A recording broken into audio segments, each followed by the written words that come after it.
Hello everyone, it's your Options Guy. Welcome back to another video.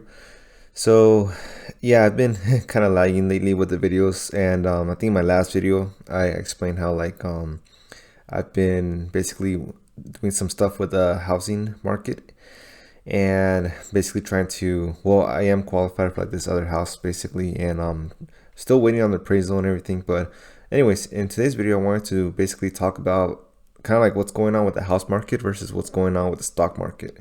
I'll give basically my thoughts and opinions on both cases. Once again, I'm not a financial advisor or a realtor or real estate agent or anything like that. It's just basically my thoughts and opinions. I'm just giving you guys what I get out of it, and then I'll basically I'll kind of give you like my own personal advice of like what to do, or if you're planning to do something, like what you should do, what you shouldn't do, stuff like that. Kind of prepare you for like, what to expect and stuff. But again, I'm not a financial advisor. But yeah, so if at any time you like this video, please give a like, really appreciate it, and feel free to subscribe. All right, so let's talk about the house market first. So if you're in stocks already, which I'm assuming most of you are because you've been watching my videos, it should come as no surprise that there is definitely a house boom, house market surge going on lately, and it's basically a supply and demand type of deal where there's not that much supply and there's a lot of buyers that are trying to get a house.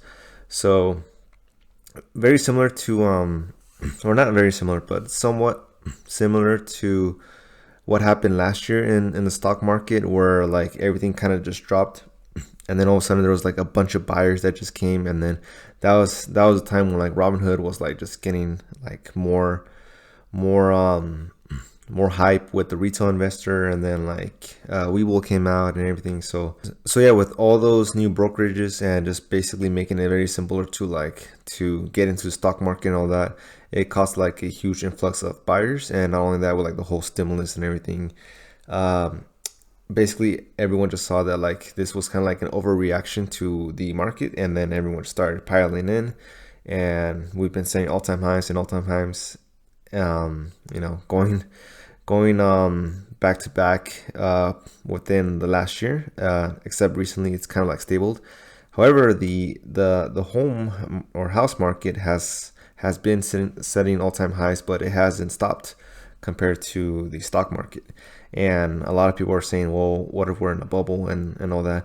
So I mean, you could say what you want to say. Yeah, we could probably be in a bubble, and you can you have your own opinion about it. But based on what I've been seeing, a lot of people, and I mean, I've talked to like many realtors and everything, and stuff like that, and different types of like analysts, and they think it's not going to stop anytime soon. And there's many factors that are causing that. Well, one, the supply is still low, so like basically like the new houses that were supposed to come into the market, obviously they're getting like hit with like the whole like commodity prices and like price of lumber, and basically like everything that you need to build a house has like shot up.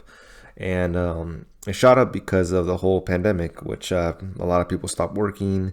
That caused like shortages and stuff. So, and then all of a sudden there's more buyers now in the house market, and a lot of people are taking advantage of like the low interest rates and stuff like that. So I mean, as you can see, like headlines after headlines that are coming out, like fast rising home prices and stuff like that. And then basically we're up like 13 to like 20% higher than we were last year. So again, there's a lot of factors coming in. Again, there's also a lot of millennials kind of fighting with the boomers, baby boomers, you can say. So that's another factor driving in the low interest rate, the low supply, and a lot of people just haven't been like ready to sell their house because of the whole pandemic, and they just haven't like felt comfortable with like showcasing their house and everything. But yeah, so it's just been like kind of like all the stars have aligned, and basically that has been causing the house market just to keep going further and further. And I think the another factor, which in my personal opinion, I don't know if it's like a correlation or anything, but with the whole talks of inflation and everything, I feel like that's also causing houses to rise. because there's like fear of inflation and fear that like basically to somewhat combat inflation you have to start raising the interest rates and stuff. So that's another take into another factor where like people are trying to get houses before the rates start going up. And yeah, so again, basically there's a lot of factors going in. Houses are continuing to surge. A lot of people are saying that they're gonna keep going up until next year. So basically the only way to stop the surge is I think it's one or two things. So either the interest rates have to start rising, but even if that happens, which a lot of people don't think that's going to happen because of the whole like inflation and everything that's going on, like you I think the Fed doesn't want to raise interest rates just yet. So it doesn't seem like the interest rates are going to start rising anytime soon. In fact, I think just last month or so they started going back down again. They were rising it for like a little bit, but then they went back down. I think they're around, so I mean some interest rates for houses are like back around 3%. So, or maybe they're dipping back under 3% again. But again, either that has to rise, because that would cause some buyers kind of like not want to get like those high interest rates or like make those higher payments and stuff like that, or supply has to increase basically. And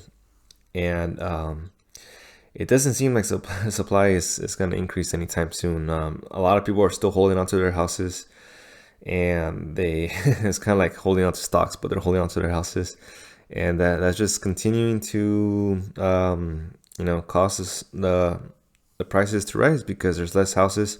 So here, let me tell you this. So basically, I bought my house I think sometime last year, and I'll just go ahead and tell you. I normally don't like to tell people like more of my personal things, especially like where I live and stuff, but basically I moved from Cali to Arizona, and obviously I won't tell you where in Arizona, but yeah, so I thought it was a good move because of the whole pandemic and everything, and then I got approval and everything to work remotely, and it just worked out. And then the second I got approval for that, I'm like, okay, I'm gonna go buy a house somewhere else, like immediately, right?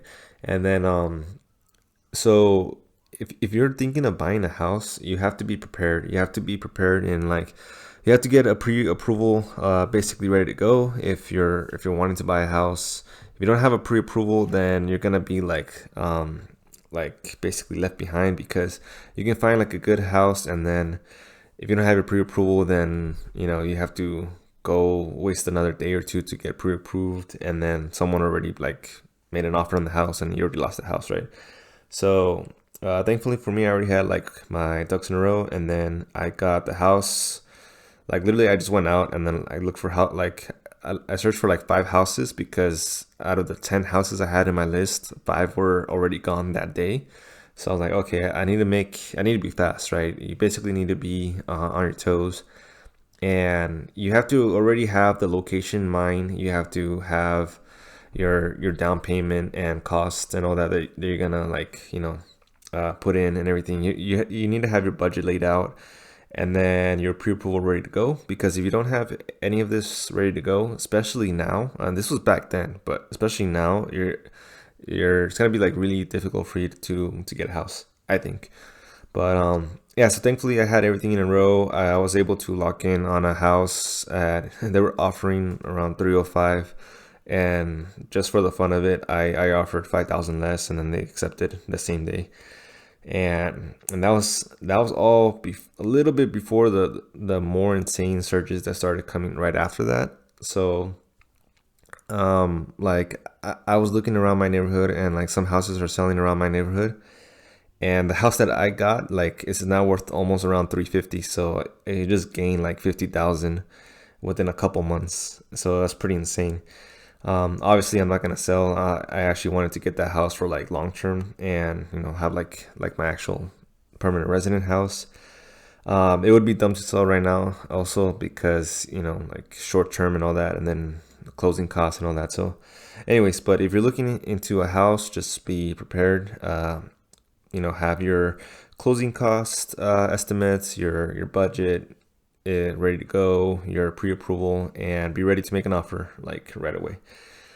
Especially now, now in this time because there's multiple offers being offered, and I think I got lucky again because some of you that know, I think I explained in my last video that I basically wanted to, or I just got approved for like the next house, and like I'm already in escrow and everything. However, still not fully closed. I'm waiting for the appraisal to come in. The appraisal is basically what's been making me lag on the whole stock market, because I need to know where it's gonna come in, so if I need to bring up more cash or not. But yeah, basically,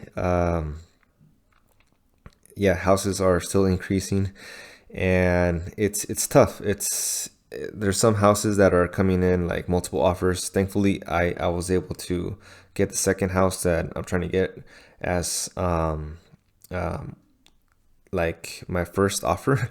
Basically, yeah, it just came in, and then boom, like, you know, we got in like the first offer, and then yeah, so thankfully we didn't have to fight anybody or multiple bidders or anything. I think I was able to like sweeten the deal and put some pressure on the seller. But yeah, you just have to be ready. And yeah, either way, like I wanted to make this video because I wanted to showcase like, okay, like is now the good time to get into the house market versus the stock market. Overall, I think stocks are still solid. Like they have their ups and downs. Right now, stocks are kind of like they've been flatlining for the last couple months because of the whole inflation fear. However, house market is still like going up like crazy. And personally, I think if you have the money and you don't have a house yet, and you're thinking of relocating to somewhere cheaper or an area that's cheaper, like suburbs or anything, personally, I think it's a good investment to get a house. I don't know, there's just like a special power that comes into being a homeowner. And you could always rent out, you know, a room here or there if you need the extra money or whatever. But you know, just take it upon yourself, figure out if it's better to rent or better to buy. But if you are planning to buy and you're thinking like, hey, you know what, I'm gonna wait it out, I feel like you might be waiting a while, because based on what I'm seeing, I don't think the house market's gonna come down anytime soon. And you know, it's kind of like the stock market. Like if you're waiting to get into like a specific stock, you know, like next year, by the time next year it could be like, you know, double or whatever. So it could be the same thing with houses, right? So just keep that in mind, unless you want to like wait for like the markets crash. But again, I don't know if it's gonna crash anytime soon. I don't know if this is like the same replay as last time, because last time, 2008, I believe, was it 2008? I always forget the date. But the last house market crash, it was, I believe it was just like the banks were like basically not doing their due diligence within like the the people that were giving money to, or not just banks but also like third party you know, lenders and everything. I don't think we're having that same scenario. If anything, it's just like a very short, it's basically a supply and demand situation. So anyways, now let's talk about stocks. So in stocks, let me show you what I've been doing with stocks, because in my last video I was getting destroyed with Workhorse. But yeah, so basically this is where I'm at with stocks. I did go down a lot, one because of the market was just going back down, and then again with the inflation fear, and then two, I had a lot of money being poured into Workhorse, and then I decided, you know what, it's better to get out of Workhorse because it doesn't seem like it's gonna go anywhere anytime soon. Like, yeah, I can wait it out, but I do have some calls and everything, and I don't want to wait for like, you know, my options to expire and all that stuff. So yeah, but it was definitely a speculative play. I still believe Workhorse, it definitely has good backing. There's definitely a good bull thesis with Workhorse, but it has taken a beating, and EVs in general just kind of like lost a lot of hype with the whole crypto thing. But anyways, yeah, this is basically like where I'm at right now. It's my past week, basically coming back up ever since I took out Workhorse. And as you can see here, I have some Palantir calls still holding.